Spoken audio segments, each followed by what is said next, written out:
जय हिंद फ्रेंड्स, कैसे हैं आप लोग? आशा करता हूँ स्वच्छ और सुरक्षित होंगे। देखिए दोस्तों, बात करें हम लोग क्या हुआ है आज। रिसेंट डेवलपमेंट हुआ है। रिसेंट डेवलपमेंट ये हुआ है कि कल पुतिन साहब जो रसिया के प्रेसिडेंट हैं वो गए थे नॉर्थ कोरिया। नॉर्थ कोरिया का तानाशाह कौन है?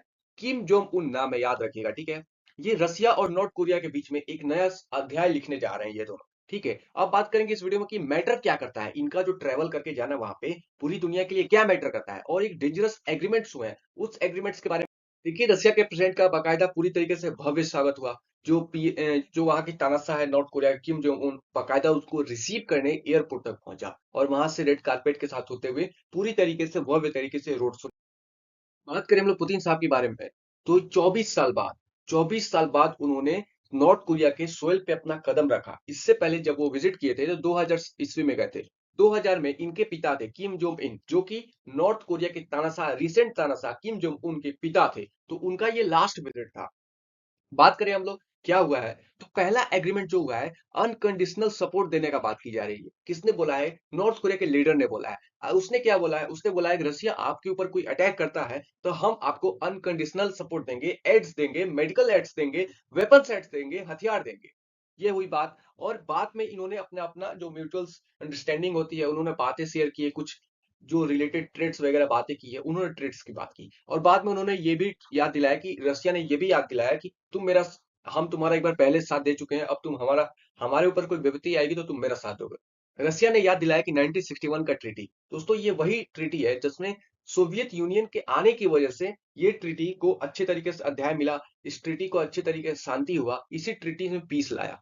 क्या पीस लाया? मैं क्या बात कर रहा हूँ? देखिए, नॉर्थ कोरिया और साउथ कोरिया आपस में लड़ रहे थे, बहुत ही खतरनाक वार हुआ था नॉर्थ कोरिया और साउथ कोरिया के बीच में।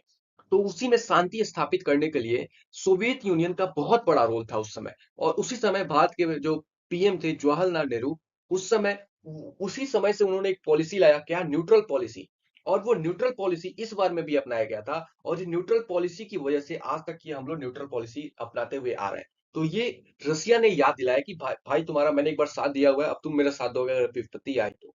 एग्रीमेंट्स की बात करें तो पहला एग्रीमेंट्स हुआ है कि ये आर्म डील हुआ है। क्या हुआ है? आर्म्स डील हुआ है, बहुत बड़ी आर्म्स डील हुआ है। और ये आर्म्स डील आज से नहीं हो रहा है, बहुत पहले से हो रहा है। क्योंकि देखिए, यूक्रेन को तो बहुत सारे कंट्रीज आर्म भेज रहे हैं, लेकिन रशिया को कौन भेज रहा है? कुछ जो चार देश है वो भेज रहे हैं। कौन भेज रहा है? चाइना है, नॉर्थ कोरिया है, ईरान है। कुछ दिन पहले इंडिया ने भी कुछ सपोर्ट्स किया था, ठीक है। क्या किया था? सपोर्ट से वेपन्स भेजा था। भाई हमारा, भाई हम लोग फ्री कंट्री है, आजाद कंट्री, हम लोग ट्रेड्स करेंगे, हमारी मर्जी। सेकंड एग्रीमेंट क्या हुआ है? सेकंड में ये हुआ है कि इसको इकोनॉमिक असिस्टेंट देने की बात की जा रही है। इकोनॉमिक असिस्टेंट मतलब देखिए, जो नॉर्थ कोरिया है उसके ऊपर बहुत सारे सैंक्शंस हैं, और रसिया पे भी बहुत सारे सैंक्शंस हैं। लेकिन रसिया के पास ऑयल है, ठीक है, ऑयल है, गैस है, तो ये बेचकर अपना इकोनॉमी को अच्छे से चला पा रहा है। लेकिन नॉर्थ कोरिया के पास कुछ अच्छे नेचुरल रिसोर्सेस नहीं है, जिसकी वजह से इसको घाटे सहने पड़ते हैं। ये फिर भी सरवाइव कर रहा है। तो इसी में बोला गया है कि आपको हम इकोनॉमिक असिस्टेंट देंगे, आप हमको वेपन्स भेजो, हम आपको पैसा देंगे समय आने पे, ठीक है। मनी।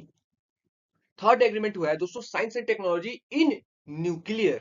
दोस्तों न्यूक्लियर एक्सपेंशन की बात की जा रही है, समझ रहे हैं ना? ये बहुत खतरनाक है। आपको पता होना चाहिए दोनों देश न्यूक्लियर स्लैश कंट्री हैं। और एग्रीमेंट में रसिया बोला है कि हम आपको न्यूक्लियर असिस्टेंट में हेल्प करेंगे।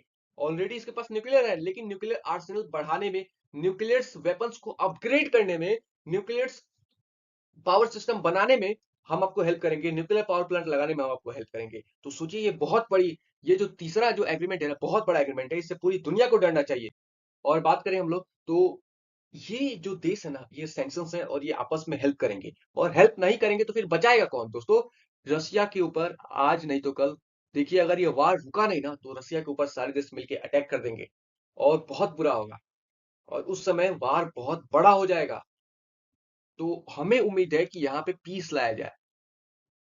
यूक्रेन को अपनी हार मान जाना चाहिए। यूक्रेन कितना बेवकूफ है, वो समझ नहीं रहा है कि उसका यूएस ने उसका कितना अच्छे तरीके से यूज किया। यूएस आज से नहीं, सारे कंट्रीज का लगभग लगभग यूज करके रख चुका है। जिसका भी आप नाम सुने होंगे उसका यूज करके रख चुका है। लेकिन यहाँ पे यूएसए चाहता ही नहीं है शांति चाहे। यूएसए अभी एक और फ्रंट पे वार के लिए, चाइना से वार के लिए रेडी हो रहा है। देखिए, दुनिया में वार चलते रहेगा, यूएस का धंधा बढ़ते रहेगा। यूएस पैसा देगा, हथियार खरीदवाएगा, हथियार बेचवाएगा और अपना प्रॉफिट लेगा। घाटा किसको होगा? जो लेस डेवलप कंट्री है, जो डेवलपिंग कंट्री है, उनको घाटा होगा। ये लोग तो डेवलप हो चुके हैं, इनके पास अच्छे खासे आय है। इनके क्या, ये तो न्यूक्लियर शेल्टर बनवा देंगे, हजारों हजारों घुस जाएंगे। लेकिन जो लेस डेवलप कंट्रीज हैं, जो पुअर कंट्रीज हैं, उनका क्या होगा, उनके बारे में कौन सोचेगा। और रसिया इन सभी कंट्रीज का हित में रहता है, रसिया इन सभी कंट्रीज के बातें को ध्यान रखता है, इसलिए इंडिया कभी इसका साथ नहीं छोड़ता है। आशा करता हूँ इस वीडियो में आपको समझ में आएगा कि क्या क्या एग्रीमेंट्स हुआ और क्या मैटर करता है, कैसे रसिया को घेरा जा रहा है, कैसे यूक्रेन को बेवकूफ बनाया जा रहा है। समझ में आया तो शेयर करिए, सब्सक्राइब करिए एंड जय हिंद।